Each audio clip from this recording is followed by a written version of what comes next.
వెంకట శివారెడ్డి అనే నేను ఎంపీపీఎస్ నీలాంపల్లి నందు ఎస్జీ టీచర్గా పనిచేస్తున్నాను. ముందుగా అందరికీ 80వ స్వాతంత్ర దినోత్సవ శుభాకాంక్షలు. మన దేశానికి స్వాతంత్రం వచ్చినప్పుడు ఏమీ లేని స్థితి నుండి ఈ 80 సంవత్సరాలలో అన్ని రంగాలలో ఎంతో అభివృద్ధి సాధించి ప్రపంచ దేశాలలో ఒక శక్తివంతమైన దేశంగా ఎదిగినప్పటికీ ఇంకా ఎంతో అభివృద్ధి సాధించాల్సి ఉంది. దానికోసం ప్రతి ఒక్కరూ ఒక విజన్తో పనిచేయాల్సినటువంటి అవసరం ఉంది. నా విజన్ ఏమిటంటే వికసిత్ భారత్ 2047. 2047 కల్లా మన దేశం పూర్తి అభివృద్ధి చెందిన దేశంగా మారాలి. దానిని సాధించడం కోసం ఒక టీచర్ ఎడ్యుకేటర్గా కొంతమంది ఉపాధ్యాయులను ఇప్పటికే తయారు చేయడం జరిగింది.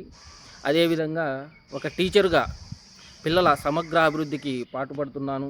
భవిష్యత్తులో కూడా పాటుపడడం జరుగుతుంది. అదేవిధంగా రీసోర్స్ పర్సన్గా కూడా సేవలు అందిస్తూ ఉన్నాను.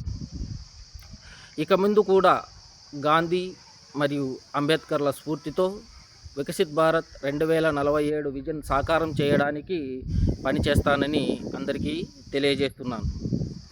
మీరు కూడా మీ విజన్ని తెలియజేయండి. జై హింద్, జై భారత్.